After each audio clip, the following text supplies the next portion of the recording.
Malam itu, langit di atas Jakarta terlihat gelap dan pekat, tanpa bintang.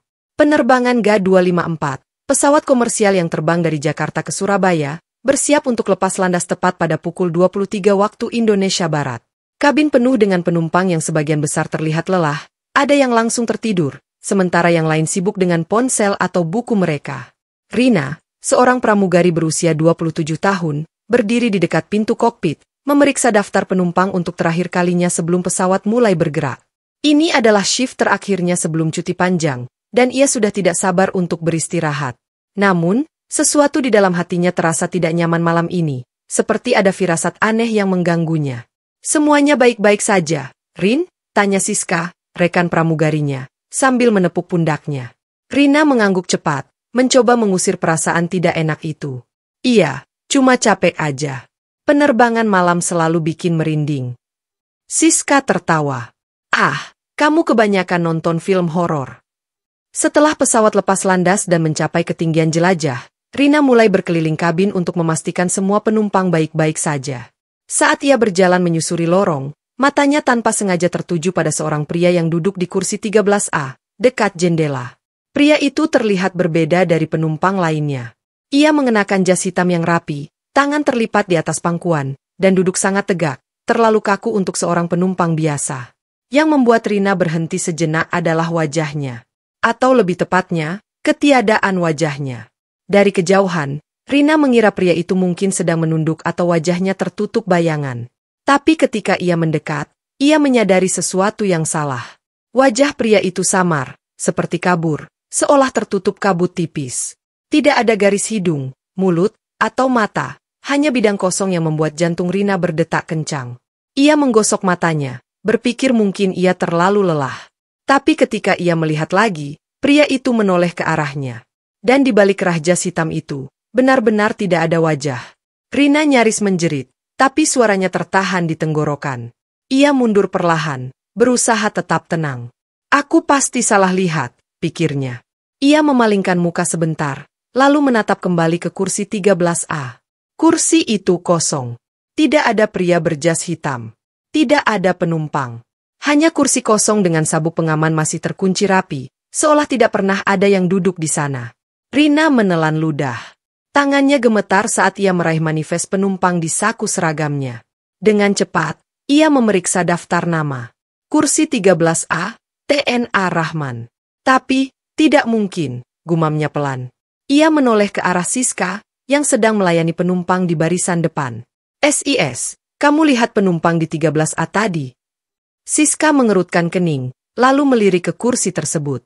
Dari tadi kosong, Rin. Kenapa? Rina menggeleng, mencoba tersenyum. Enggak, cuma, aku kira ada yang minta minum. Tapi dalam hatinya, ia tahu, ada sesuatu yang sangat tidak beres. Dan itu baru permulaan. Rina mencoba mengabaikan perasaan tidak enak di dadanya. Pasti hanya kelelahan, bisiknya dalam hati sambil menarik napas panjang. Tapi ketika ia berjalan kembali ke area gali, udara di kabin tiba-tiba terasa lebih dingin. Seperti ada angin tipis yang menyelinap dari suatu tempat, padahal semua jendela pesawat tertutup rapat. Dari speaker kabin, suara pilot yang biasanya tenang tiba-tiba terdengar parau. Para penumpang yang terhormat, kami mengalami sedikit gangguan teknis. Mohon tetap tenang dan duduk di kursi masing-masing. Suara itu diikuti oleh desis statis aneh, seperti radio yang tidak jelas sinyalnya. Rina dan Siska saling memandang. Gangguan teknis? Tadi briefing tidak ada masalah, bisik Siska, matanya berkerut. Rina ingin menjawab, tapi tiba-tiba lampu kabin berkedip sekali, dua kali, lalu padam sepenuhnya selama 3 detik yang terasa seperti selamanya. Dalam kegelapan, Rina mendengar sesuatu, suara napas berat di sebelah kanannya, terlalu dekat. Bau anyir seperti besi berkarat menusuk hidungnya. Jangan lihat dia. Suara itu berbisik tepat di telinganya, serak dan basah, seperti seseorang yang tenggelam dalam cairan. Ah. Teriakan seorang anak kecil memecah kesunyian. Lampu kembali menyala, dan semua penumpang menoleh ke arah sumber suara. Seorang bocah lelaki berusia sekitar 5 tahun di kursi 22C, menunjuk ke lorong dengan wajah pucat. Ada om pakai jas hitam. Kak, dia ngeliatin aku, tangisnya, meraung ketakutan. Ibunya segera memeluk anak itu. Jangan nakal, sayang. Tidak ada Om di situ. Tapi Rina melihat ke arah yang ditunjuk anak itu, lorong kabin yang kosong. Namun, di lantai, ada jejak basah seperti tetesan air membentuk langkah kaki mengarah ke toilet belakang. Siska menarik lengan Rina. Kamu pucat sekali. Apa kamu sakit? Rina menggigit bibir. Aku lihat sesuatu di kursi 13A tadi. Pria berjas. Tapi. BRRT. Suara keras dari speaker membuat semua orang kaget. Kali ini, suara pilot benar-benar tidak manusiawi, terdistorsi dan pecah. Kami tidak sendiri di sini. Beberapa penumpang mulai berbisik panik. Seorang wanita tua di kursi 14B, yang sejak tadi diam sambil memegang rosario, tiba-tiba menarik lengan Rina. Nak, bisiknya dengan suara bergetar. Itu penunggu. Dia selalu muncul di pesawat yang akan celaka. Jangan lihat langsung wajahnya. Rina ingin bertanya lebih lanjut, tapi tiba-tiba. Bang! Suara keras dari pintu kokpit. Rina berbalik dan darahnya beku. Pintu kokpit yang seharusnya terkunci rapat sekarang terbuka sedikit. Dan dari celah itu, jari-jari pucat panjang dengan kuku hitam mencengkeram pinggiran pintu. Dan sesuatu di dalam kegelapan kokpit sedang mengintip keluar. Rina berdiri membeku, tak mampu mengalihkan pandangan dari celah pintu kokpit yang menganga. Jari-jari pucat itu bergerak perlahan, seperti laba-laba yang merayap di permukaan logam. Suara gemerisik logam berderit membuat bulu kuduknya berdiri. Tidak mungkin. Ini tidak nyata. Pikirnya. Tapi bau anyir logam semakin kuat memenuhi hidungnya. Dengan tangan gemetar, Rina menarik lengan Siska. Kamu lihat itu? Bisiknya serak. Siska mengerutkan kening. Lihat apa? Rin, kamu benar-benar tidak baik-baik saja. Kraak. Pintu kokpit terbuka sepenuhnya dengan gaya yang tidak wajar, seolah ditendang dari dalam. Tapi yang membuat Rina ingin berteriak adalah apa yang terlihat di balik pintu. Kokpit itu kosong. Tidak ada pilot, tidak ada kopilot. Hanya instrumen pesawat yang berkedip-kedip liar dan kursi pilot yang berputar perlahan, seperti baru saja ditinggalkan. Tapi ini tidak mungkin. Siska bergumam, wajahnya pucat pasi. Aku baru saja bicara dengan Kapten Andre 5 menit lalu. Dari dalam kokpit yang gelap, radio pesawat tiba-tiba hidup sendiri. Suara parau terdengar, diikuti oleh suara yang membuat darah Rina membeku. Penerbangan GA254. Kami terjatuh, mayat-mayat di mana-mana. Suara itu diikuti oleh jeritan panjang yang memekakan telinga sebelum kembali senyap. Penumpang mulai panik. Seorang pria dewasa berdiri dari kursinya. Apa yang terjadi? Di mana pilotnya? Teriaknya. Rina harus bertindak. Dengan langkah goyah, ia mendekati kokpit. Bau anyir semakin kuat. Saat ia melangkah masuk, dingin yang tidak wajar menyelimuti tubuhnya. Di lantai kokpit, bercak-bercak merah tua. Jejak itu mengarah ke kaca depan pesawat. Dengan ngeri, Rina menyadari sesuatu yang lebih menakutkan. Kaca depan pesawat bersih.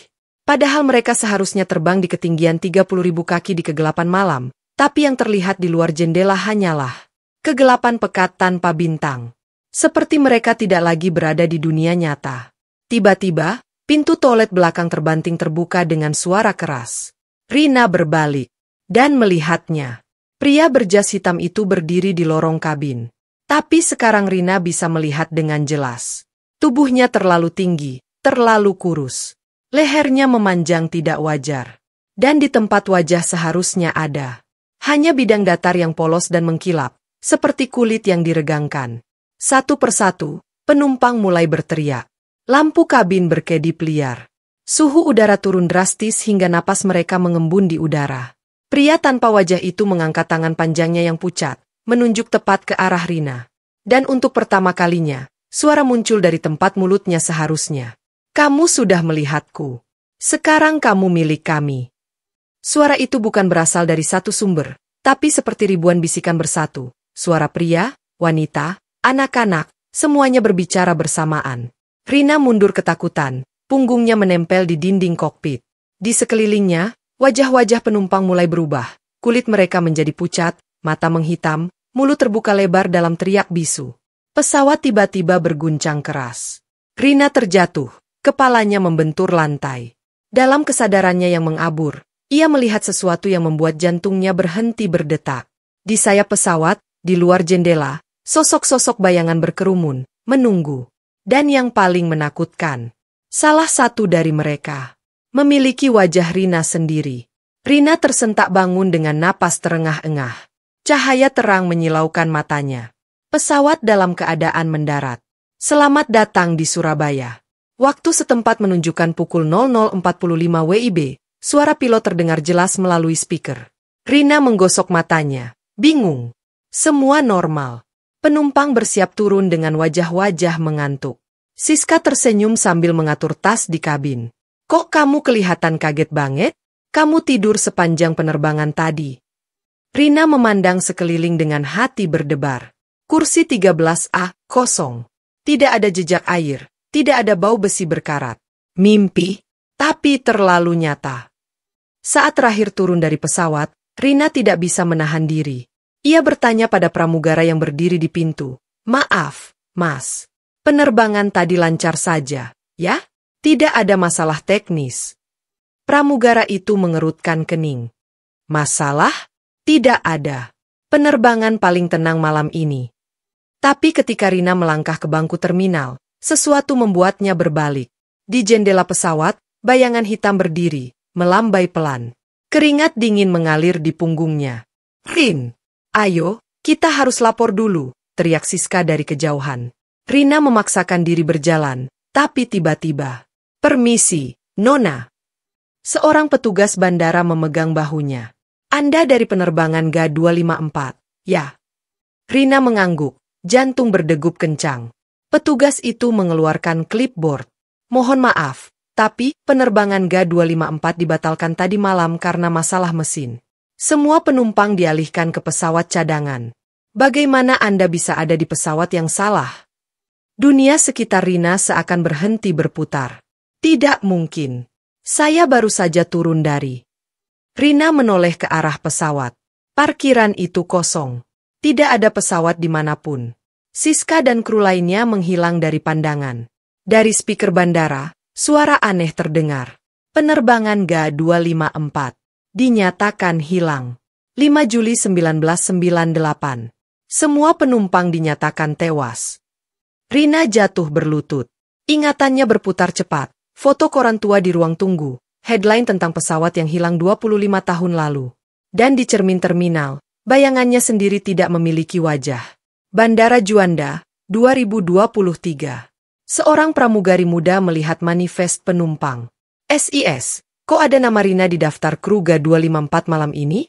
Padahal kan dia udah meninggal. Di kursi 13A, jas hitam bergerak sendiri. Cerita selesai.